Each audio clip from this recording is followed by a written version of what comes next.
Simplement, ce que je veux dire par là, c'est que c'est très important lorsqu'on a affaire à des jeunes de les inscrire dans le temps de l'histoire, de leur montrer les périodes, les temporalités qu'on ne croit pas du tout de la même manière en fonction des âges et des temps pour leur éviter de se projeter directement. Parce que s'il se projette directement dans le texte, il va penser que le croyant dont parle le Coran, c'est lui-même. Il va penser que le juif et les chrétiens dont ils sont en train de parler, ce sont ses amis juifs et ses amis chrétiens.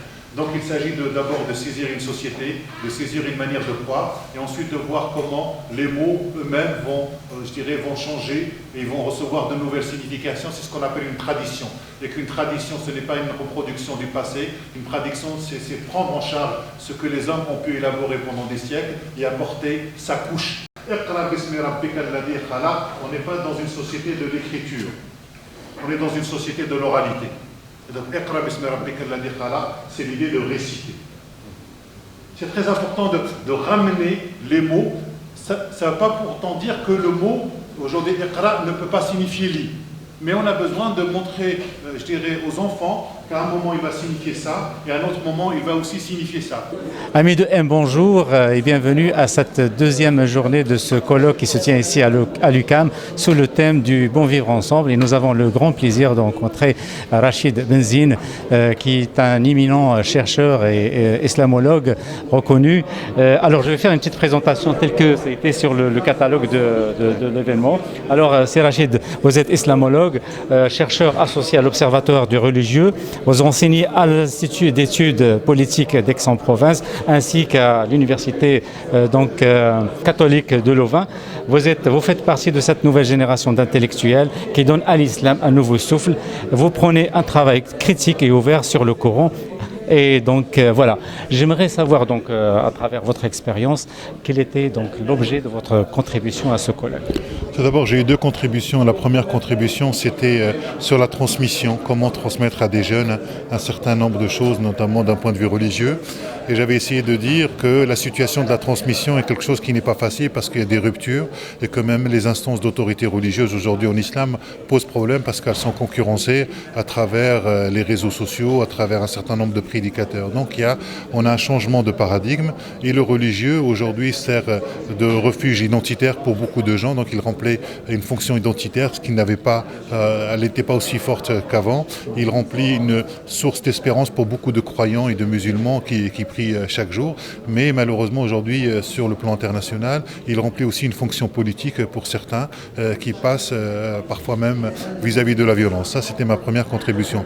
Ma seconde contribution c'était de dire comment l'histoire de l'islam, l'histoire au sens historique, pas l'histoire religieuse, peut nous aider et peut aider les jeunes à comprendre ce qu'est l'islam. Parce que ce qui est très important avec les jeunes, c'est lorsqu'on parle d'islam, l'islam hors sol n'existe pas.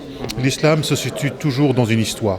Il faut toujours un temps, un lieu, un groupe humain, en sachant que ce mot-là va changer au fur et à mesure. Et que l'islam que nous pensons, dont nous avons hérité, n'a pas toujours été celui-là. Il s'est construit dans le temps de l'histoire. Alors j'ai essayé de me dire, voilà, simplement, je vais me concentrer sur la première période de l'islam, où l'islam n'est pas encore cette religion dogmatique, avec sa jurisprudence, avec sa théologie, avec sa mystique, pour essayer de cerner qu'est-ce que c'est que cet islam. Et on se rend compte qu'il y a une véritable rupture entre ce qu'on pourrait appeler l'islam coranique tel qu'il s'établit dans l'espace historique entre la Mecque et Médine de 610 à 632 selon la révélation coranique et selon la tradition musulmane, et l'islam qui va se développer. On a changé de monde et on a changé même de la manière de croire. Excellent. Et puis vous êtes auteur, entre autres, d'un livre qui s'appelle Le Coran expliqué aux jeunes. Et justement, quelle est votre recette? Qu'est-ce que vous préconisez justement pour imprégner les jeunes du vrai sens de l'islam et non pas par des interprétations biaisées, je dirais? Il faut travailler avec les jeunes, mais il faut faire en sorte que les jeunes eux-mêmes construisent leur savoir. C'est très important de leur apprendre à construire un savoir, d'être critique, de savoir poser une question. Et je dis souvent que Dieu doit demeurer une question et pas une réponse. Il ne faut pas que ça soit un bouche-trou à tout. J'ai une question, je ne sais pas comment répondre, donc Dieu devient la réponse. Et de bien montrer, notamment quand on a des jeunes, la géographie. C'est très important quand on a un jeune, on va savoir, de dire où est la Mecque, comment est la Mecque. Il va voir que elle est située dans une vallée sèche. Donc il y a un point d'eau. Mais pourquoi il y a un point d'eau? parce que les hommes de l'époque, chaque fois qu'il y avait la possibilité d'avoir une source d'eau, c'est là où on habitait. Qui était Mohammed? Qu'est-ce qu'on sait sur lui et comment on le sait? Les distances, la géographie, la culture du terrain. Autrement dit, il ne faut pas parler de manière abstraite aux jeunes en disant l'islam c'est ceci ou l'islam c'est cela. Il faut lui donner l'occasion de pouvoir lui-même faire des recherches et surtout, toujours appuyer ça sur du terrain concret et surtout de la réalité. C'est très important avec des jeunes de travailler là-dessus. À Alimentation Mohamed Sbehi, vous êtes chez vous.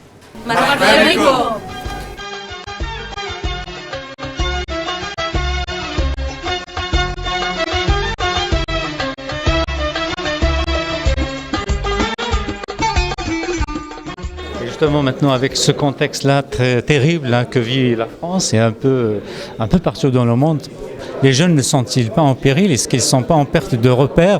Justement, je parle des jeunes musulmans. Comment aller les rencontrer? Comment leur expliquer? Comment les récupérer en quelque sorte? C'est tout d'abord à la fois avec les familles qui doivent faire ce travail-là pour les intéresser à leur religion et surtout à l'histoire de leur religion. C'est très important pour qu'ils voient un peu d'abord la richesse et la diversité de leur religion, leur apprendre cet esprit critique, leur apprendre le questionnement. Et dans les mosquées aussi, on doit travailler beaucoup plus l'éthique, beaucoup plus la spiritualité. Et il faut aussi faire attention à la manière dont on parle. À partir du moment où on dit nous et eux, c'est-à-dire le mu'minin et le kafiroun, c'est-à-dire si on part du principe il y a nous les croyants et les autres les mécréants, automatiquement dans la tête du jeune, ça crée tout de suite de la séparation parce qu'on ne voit plus du tout l'humanité qui constitue dans sa globalité qui constitue les uns et les autres. Et à partir du moment où nous on se définit comme croyants, les autres comme mécréants, alors que comme j'ai essayé de l'expliquer, le mot mu'min dans le Coran, dans l'espace social du 7e siècle, il n'est pas encore ce croyant musulman. C'est soit celui qui adhère au message du prophète de l'islam, soit celui qui s'engage avec lui. Et le kafir, il y a un passage qui est très intéressant dans la sourate 57, verset 20 où les kafiroun, ce ne sont pas les mécréants, les kafiroun, ce sont les cultivateurs. C'est-à-dire le cultivateur qui vient recouvrir, une graine. Donc le kafir, c'est soit celui qui récuse les signes, c'est-à-dire qui voit les signes, mais qui les dérobe du regard, soit celui qui est ingrat, c'est-à-dire qui ne reconnaît pas du tout ce que Dieu fait pour lui. Et lorsqu'on arrive à cette terminologie-là, lorsqu'on arrive à cette signification-là, automatiquement l'imaginaire du gamin ou du jeune est beaucoup plus riche que la manière dont on divise le monde d'un point de vue binaire. Il y a les croyants, il y a les mécréants, comme on pourrait dire, il y a les Canadiens et les non-Canadiens. À partir du moment où il y a cette séparation-là, si elle est poussée à bout, peut amener la violence. Oui. Très bien. Et justement, vous avez parlé du Canada. Comment voyez-vous le modèle canadien et québécois? Et craignez-vous qu'il soit fragile ou menacé ou en péril? Aujourd'hui, toutes les sociétés sont fragiles. Il faut en être conscient. C'est pour ça qu'il faut absolument protéger le vivre ensemble. Et cette idée d'accommodation raisonnable, elle est très importante. Elle est très intéressante parce qu'elle permet une dialectique, elle permet une éthique de la discussion avec l'ensemble des gens qui composent la communauté canadienne. Et je pense qu'il faut absolument préserver ça. On a plus de choses en commun que d'éléments différents. Absolument. C'est Rachid Benzine. Comment un islamologue présente ou voit ou définit un islamophobe? Un islamophobe, c'est quelqu'un qui a tendance à essentialiser, à racialiser le musulman, c'est-à-dire à le réduire simplement dans son aspect islamité et en lui enlevant tout ce qui peut caractériser, la pluralité même de son identité. Un islamophobe, c'est aussi quelqu'un qui a peur des expressions de l'islam qu'il voit. Et donc les musulmans doivent aussi travailler sur ces peurs, parce que ces peurs existent, pas que chez les non-musulmans, elles existent aussi chez les musulmans. Donc cela nécessite de faire un vrai travail critique interne. On a le droit de critiquer la religion musulmane, c'est un droit. Et il faut l'accepter parce que les sociétés, elles ont grandi à partir du moment où elles ont été capables d'accepter la critique. Nous ne sommes pas habitués à cette critique, mais on s'inscrit dans les sociétés occidentales, il faut l'accepter. C'est une chose de faire une critique de la religion la plus méthodique possible, etc. C'est autre chose d'enfermer l'autre et de le réduire à un élément racial ou de ce qu'on pense être l'élément racial. Excellent. Je vous ai écouté une fois, j'ai assisté à une de vos conférences, je crois, c'est là. Oui. Ah, c'est ça? Ah oui.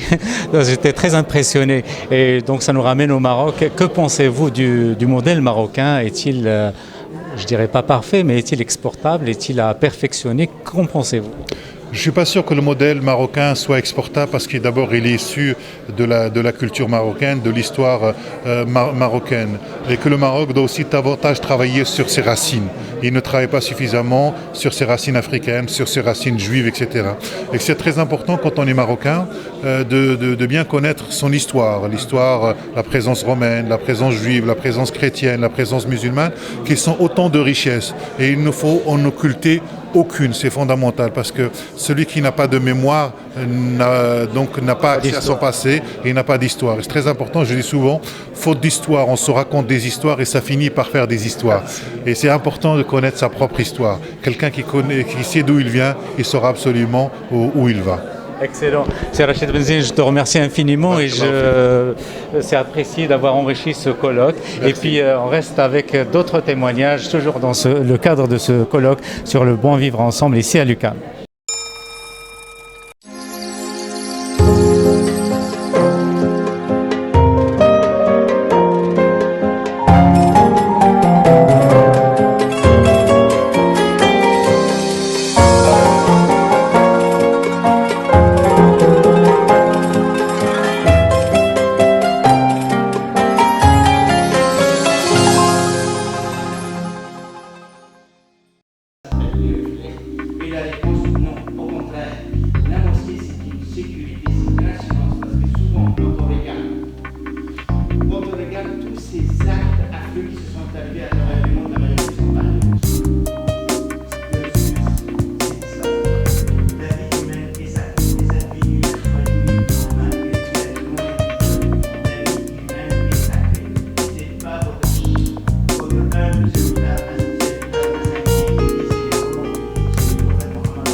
في الواقع الهدف من هذا اللقاء هذا بالنسبة لمجلس الجالية هو فتح حوار مع أفراد الجالية وكذلك يعني دراسة وضع الجالية هنا وكذلك النظر في المواضيع التي تهم الجالية ومن بين هذه المواضيع التي يعني تهم الجالية بالخصوص هو الموضوع بتاع التعايش في الدول المضيفة مثل كندا.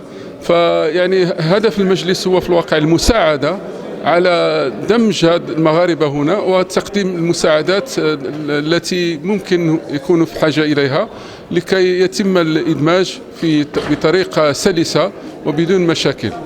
هناك موضوع مهم كذلك هو الموضوع الديني في الواقع. فيعني المجلس يحاول دائما أن يساعد المغاربة على يعني التشبث بمنهج ديني معتدل دون تطرف ودون أي أشياء اللي ممكن تدفعهم إلى أعمال غير مقبولة قانونيا. في الواقع بادرة مثل هذه يعني مهمة جدا وأعتقد أن المجلس سيعمل على تعميمها في دول عربية دول أوروبية أخرى لكي يتمكن من التواصل مع الجالية أكثر ومساعدتها على التغلب على المشاكل المتعلقة بالإدماج والمتعلقة بفهم الدين بطريقة معقولة وبطريقة يعني تجعلهم يعني يقبلون الآخر ويقبلون مبدأ الاعتدال.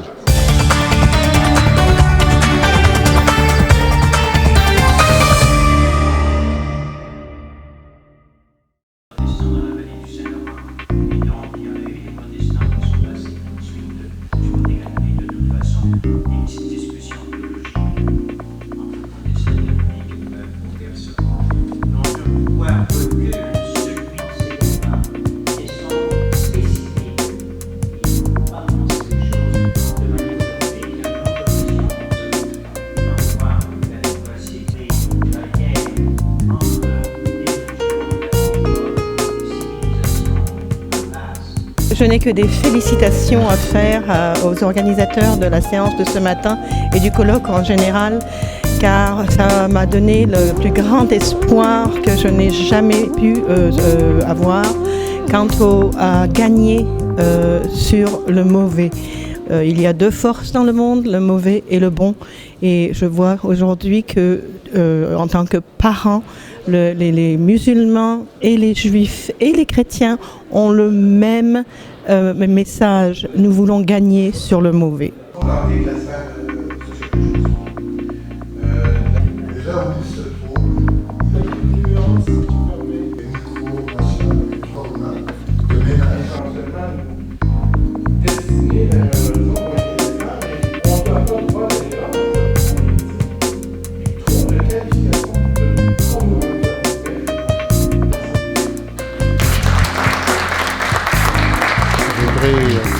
Tout d'abord remercier les organisateurs de ce colloque, un colloque stratégique, un colloque important et qui nous a permis, en ces moments de grande turbulence, en ces moments de grande cacophonie, autour de l'islam, d'apporter le point de vue des musulmans. Nous étions plusieurs, d'horizons différents. Il y avait des universitaires, il y avait des membres des associations, il y avait la police et les organismes qui s'occupent de sécurité et de prévention. Alors il y avait les leaders de la communauté musulmane et nous avons une discussion ouverte, franche, sur plusieurs points. Alors, je suis fort honoré d'avoir été invité et d'y avoir apporté une contribution modeste où je suis revenu sur cette notion qu'on brandit de plus en plus, la notion de vivre ensemble. Tout le monde est au vivre ensemble. Alors, j'ai questionné cette notion pour savoir, au fond, est-ce que autour de cette notion, nous sommes en train de dire plus que ce qu'on nous disions auparavant. Alors, à la lumière de mes études, de mes enquêtes, je me suis rendu compte que le vivre ensemble semble interpeller tous les espaces parce qu'on vit ensemble partout, le couple, les générations différentes, le lieu de travail, etc. Mais quand on regarde les choses à fond, quand on les analyse en tant qu'expert, on se rend compte que le vivre ensemble est toujours mobilisé pour indiquer un problème, une infraction. C'est la présence de l'islam au Québec, la présence de l'islam au Canada. Alors, je me suis dit que est-ce que ce n'est pas là un terme qui, sous le couvert d'un consensus, est en train de montrer une autre altérisation des communautés musulmanes. Alors j'ai fait cette proposition de dépasser le mot vivre ensemble pour dire que nous devons agir ensemble. L'urgence aujourd'hui devant tout ce qui nous interpelle en termes d'être en commun, en termes de cohésion sociale, en termes d'une société juste, c'est que nous travaillons ensemble à bien sûr faire face à ces défis qui nous interpellent avec la présence de religions différentes, la présence du pluralisme, avec la présence de cultures différentes, mais également il y a des questions d'équité, des questions d'emploi. Alors le vivre ensemble également, c'est s'attaquer à cette question-là. Et je souhaite aussi qu'au-delà de ce colloque, nous soyons concrets, pragmatiques, et que nous allions plus loin autour de projets unificateurs, de projets mobilisateurs. Et que ce que je souhaite aussi, c'est que les communautés musulmanes puissent parler d'une seule voix.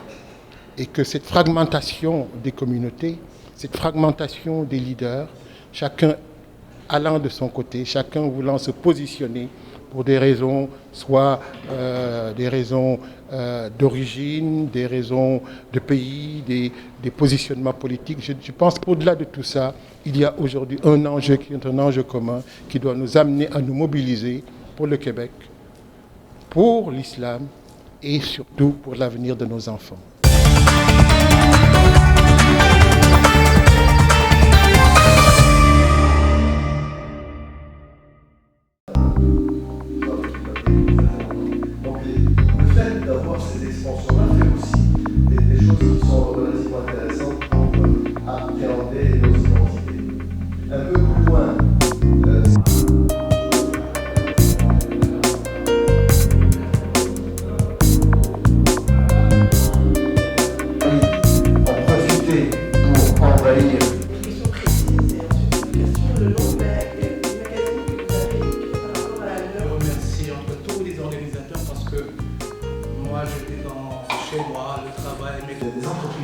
ou c'est un effort personnel de la communauté qui est allé vers l'entrepreneuriat pour sortir du chômage. Une réinterprétation de l'islam et une heureuse réinterprétation de l'islam qui montre que l'islam... Ici, j'ajoute à ce que notre confrère ici a dit, cette expérience était transportée après la chute de l'Andalousie. Le mal par le mal, alors que faire? Est-ce que les chefs d'État, est-ce que les chefs de gouvernement savent tout ça? Est-ce qu'il n'y a pas de conseillers? Alors... Toujours dans le cadre de ce colloque sur le vivre ensemble, nous avons avec nous M. Hassan Guy qui est imam, et j'aimerais savoir de votre point de vue comment vous avez trouvé les échanges et l'initiative en général. L'initiative, c'est une excellente initiative. On a des conférenciers de calibre, un bon public, et c'est un débat qu'il faut qu'il se fasse. On vit ici au Québec, on est minoritaire dans une société à majorité non musulmane, et il faut que nos jeunes trouvent leur place, puis trouvent leur avenir, parce que veut pas, c'est notre avenir. Peut-être notre passé n'était pas au Québec, mais notre avenir est ici au Québec, et il faut que les gens apprennent à vivre ensemble et apprennent à travailler ensemble pour avoir un avenir commun. Et je pense qu'on est sur la bonne voie. Il faut que tout le monde travaille ensemble pour atteindre l'objectif de vivre ensemble et travailler ensemble pour avoir un meilleur avenir pour tout le monde. Très bien. Et puis nous vivons, qu'on le veuille ou non, une certaine crise ici au Québec quant à l'image de l'islam. Est-ce que vous, en tant qu'imam, votre rôle à vous, comment vous le voyez et comment vous le pratiquez? Mais mon rôle, moi, c'est que je trouve que c'est deux volets. Un, auprès des musulmans, auprès des jeunes, de bien leur expliquer c'est quoi la religion, c'est quoi la vie de notre prophète, alayhi salatu wassalam, c'était quoi l'enseignement du prophète, l'enseignement du Coran, et comment on peut vivre notre islam comme des bons musulmans ici en Occident. Mais de l'autre côté, il faut, avec les non-musulmans, la société majoritaire, il faut bien expliquer c'est quoi l'islam aussi, que ces fausses nouvelles qu'il propage, cette fausse propagande qu'il propage à propos de l'islam, qu'elle n'est pas vraie. Et il faut que les gens commencent à nous connaître comme nous sommes, comme notre prophète voulait qu'on soit. Donc c'est un débat, c'est un dialogue. D'un côté, expliquer aux non-musulmans c'est quoi l'islam et bien enseigner aux musulmans comment vivre leur islam pour être des ambassadeurs de l'islam. J'ai fini par ça. Omar ibn Khattab radiallahu anhu, il a dit « Kunu du'atan ilallah wa antum samitoun » Soyez appelés vers le chemin d'Allah en étant silencieux. On lui a demandé « Wa kayfa dhalika ya amir al-mu'minin » Qala bi a'malikum. Donc, comment on peut appeler les gens vers l'islam en étant silencieux? Il dit avec votre comportement, avec votre morale. Donc il faut qu'on soit l'exemple. Nous sommes des ambassadeurs de cette culture, nous sommes les ambassadeurs de cette religion. Les gens nous voient, puis ils vont dire regardez comment ils sont les musulmans. Donc si on suit l'exemple du prophète, les gens vont comprendre ce qu'on fait, ils vont avoir une meilleure image de l'islam, beaucoup plus que tous ces reportages qu'ils lisent sur l'islam qui sont pas toujours corrects.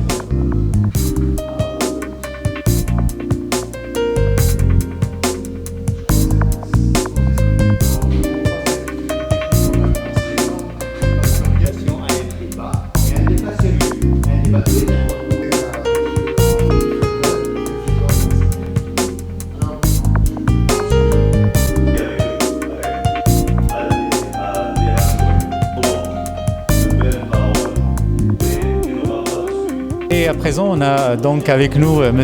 Gilles Bibou qui a pris part aux travaux de ce colloque. J'ai noté une citation que vous avez donc utilisée dans votre intervention qui était fort appréciée. Penser est le premier acte de résistance.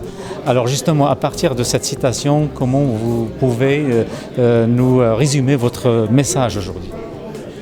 Le message se situe à plusieurs niveaux. Je donne une dimension un petit peu politique à la fin de ma communication en disant que les réponses que nous avons faites à partir de 2001 au terrorisme, aux attaques terroristes, a été un antiterrorisme qui était une folie guerrière tout aussi grave que les attaques djihadistes auxquelles on voulait répondre. et qu'il m'apparaît extrêmement important, sans pouvoir conseiller les chefs d'État sur ce qu'il conviendrait de faire. Il me semble qu'il y a quand même une voie qui a été expérimentée et qui a donné des résultats catastrophiques, qui a conduit à des millions de morts et à la destruction de sociétés complètes. Ça a été de répondre à la violence par la violence. Et je me suis opposé à cette coalition menée maintenant par le président Hollande, qui veut que on puisse, en augmentant le nombre de bombardiers envoyés sur place, on pourra mettre fin, annihiler, a dit le ministre de la Défense, M. Le Drian, les forces de Daesh. Or, il me semble que nous pouvons, avec une telle approche, simplement faire augmenter l'insécurité dans le monde, la terreur aussi dans les pays occidentaux, parce qu'il n'y a plus de frontières maintenant entre les lieux de guerre et la séparation même du temps de la guerre et du temps de la paix change totalement. Et dans ce sens-là, il me semble que le bon réflexe, c'est prendre une distance et penser. Penser à ce qu'il faut faire. Et ça implique pour moi, à un niveau absolument fondamental, cette modification des cartes mentales, que le monde occidental ne s'autorise pas, dans une espèce d'automission qu'il se donne, d'être les policiers du monde.